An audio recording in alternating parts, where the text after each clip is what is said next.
नमस्कार। बाड़मेर शहर के अंदर इन दिनों बैंकिंग फ्रॉड की कई घटनाएं सामने आ रही है, जिसमें एक प्लॉट के ऊपर कई बैंकों से लोन लेने की घटनाएं आ रही है। दरअसल आप आज जो तस्वीरें देख रहे हो, यह तस्वीरें हैं बाड़मेर शहर के राजीव नगर की, जहां पर कांजी भाई जो कि स्वास्थ्य विभाग में सर्विस करते थे, रिटायरमेंट के बाद में कांजी भाई ने यह मकान जो रिटायरमेंट से उनको पूंजी मिली थी वह खरीद लिया 16,21,000 में और अपने बेटे मांगीलाल के नाम से खरीदा। खरीदने के बाद में जब परिवार यहाँ रहने लगा, उसके कुछ ही समय बाद में, क्योंकि इन्होंने बाकायदा रजिस्ट्री के जरिए और नामांतरण खोलने के लिए तहसील से रजिस्ट्री भी करवाई, जो कि आपके मोबाइल की स्क्रीन पर है। रजिस्ट्री करवाई, उसके बाद में यूआईटी से इसका पंजीयन भी करवाया। लेकिन अब बड़ा सवाल ये उठता है कि यह मकान कुछ ही समय बाद में इनके पास एक जालोर जो बैंक है, उस बैंक के कार्मिक पहुंचते हैं और इन्हें नोटिस देते हैं कि यह मकान जो है यह गिरवी है और इसकी असल दस्तावेज हमारे पास है और आप यह मकान हमें सुपुर्द कर दें, अन्यथा आपके खिलाफ कानूनी कार्रवाई होगी। और ये ऐसे में जैसे ही यह भनक लगी, मानो कांजी भाई और उसके पूरे परिवार के पांवों तले ज़मीन खसक गई। जी हाँ, ये सारे जो आपको डॉक्यूमेंट दिख रहे हैं, यह पूरे डॉक्यूमेंट कांजी भाई के हैं और कांजी भाई को प्रॉपर्ली यह नगर परिषद से और यूआईटी से और तहसील से रजिस्ट्री करवाई। लेकिन जो जालोर की बैंक है, और उसके बाद में ये जैसे ही सूचना मिली तो कांजी भाई सदमे में आ गए। सदमे में आते ही उनको हार्ट का दौरा पड़ गया। जैसे तैसे इलाज करवा करके वापस आए और वापस शुरू हुए तो इन्होंने एक मामला भी दर्ज करवाया कोर्ट में और फिर कोतवाली थाने में भी इसका मामला दर्ज करवाया। इतना ही नहीं, आप विडंबना देखिए, एक के बाद एक दूसरी बैंक जब सामने आई तो इनके तो पांवों तले ज़मीन खिसक गई कि एक ही भूखंड, एक ही मकान, उसके ऊपर अलग अलग दो बैंकों ने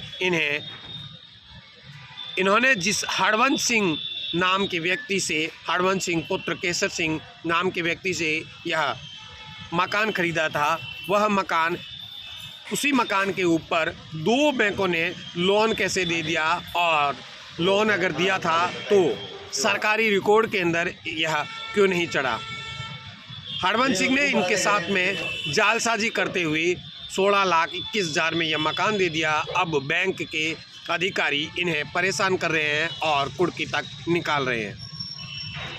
यह हम नहीं कह रहे हैं, बैंक के यह जो कागज़ आपको दिख रहे हैं अपनी मोबाइल की स्क्रीन के ऊपर, जिसमें साफ साफ 7,35,023 रुपये की बकाया राशि की कुर्की सामने आई है और इनको यह मकान खाली करने की धमकी दी है। साथ ही कहा है कि हम पुलिस के जरिए इस मकान का कब्जा लेंगे।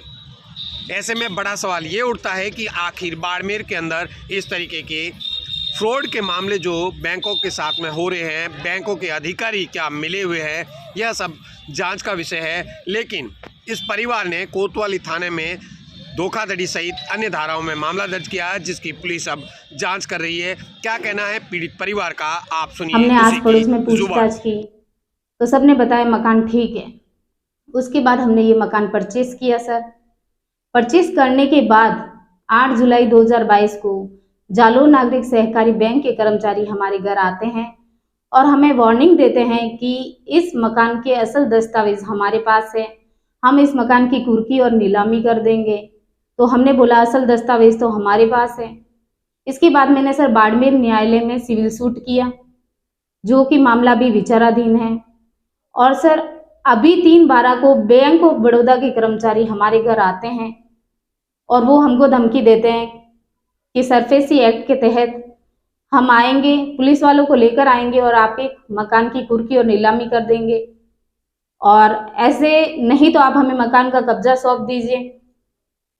मैंने कहा मकान का कब्जा हम ऐसे कैसे सौंप दें, हमारे पास असल दस्तावेज है। तो सर मेरा कहना यही है कि असल दस्तावेज हमारे पास है तभी तो सर हमारा यूआईटी से नामांतरण हुआ। अगर असल दस्तावेज हमारे पास नहीं होते तो हमारा नामांतरण नहीं होता। और एक बात मैं और बताना चाहूंगी सर कि नगर परिषद के पास एनओसी नहीं है और जो लोन है वो मॉर्गेज एनओसी लेकर दिया जाता है, जो दोनों बैंकों के पास मॉर्गेज एनओसी नहीं है। तो मेरा आपसे निवेदन है सर, और जैसा कि हमने हनुमान सिंह से बात की कि आपके बैंक से लोन बकाया है, ऋण बकाया है, आपने लोन ले रखा है, तो उसने हमें बताया कि तत्कालीन बैंक अधिकारी जो मेरे जानकार हैं उनसे मैंने लोन लिया है और जो आपके पास है वो असल दस्तावेज है, और मैंने उनकी कलर फोटोग्राफी करवा के मेरे जानकार अधिकारियों को दी है और उसके आधार पर ही मुझे ऋण मिला है। अच्छा, ये बताइए इस मकान को आपने कब खरीदा था, कितने में खरीदा था, और अब इस मकान के ऊपर कितने लोन बकाया, कितने बैंक आए आपके पास? सर हमारे पास 2 बैंक आई है। ये मकान हमने 22 फरवरी 2022 को खरीदा था 16,25,000 21,000, ठीक है सर। और 2 बैंक तो अभी सर हमारे घर आई है, जालोर नागरिक सहकारी bank, bank of Baroda, Sindri चौराया, और ना जाने सर कितने लोगों के पास और ऋण बकाया है, कितने लोग और आएंगे वो हमें जानकारी नहीं है सर। कैसे हुआ फर्जीवाड़ा, किस तरीके? जी सर, हमने उनसे पूछा भी था, हनुमान सिंह पुत्र केसर सिंह से पूछा भी था सर कि कोई ऋण बकाया तो नहीं है, तो उन्होंने हमें बताया देखिए मैडम मेरे पे कोई ऋण बकाया नहीं है, ना ही ये वसीयत किसी के नाम है। अगर ऋण बकाया होता, वसीयत किसी के नाम होती तो आपका नामांतरण नहीं होता सर। इस तरीके की परेशानियां आप लोग झेल रहे हैं? सर बहुत सारी परेशानियां झेल रहे हैं, जैसे कि फर्स्ट बार जालोर नागरिक सहकारी बैंक 8 जुलाई को हमारे घर आई। मेरे पिताजी ने इतनी टेंशन कर ली कि उन्होंने इतनी धमकी दे दी कि हम मकान की कुर्की और नीलामी कर देंगे। इस वजह से मेरे पिताजी के 3 ऑपरेशन हुए सर, वो हार्ट पेशेंट हो गए। और अभी जब 3/12/2022 को बैंक ऑफ बड़ौदा आई, मेरे पिताजी जोधपुर गए हुए थे, जैसे ही मैंने उनको बताया सर उनको फिर से दिल का दौरा पड़ गया।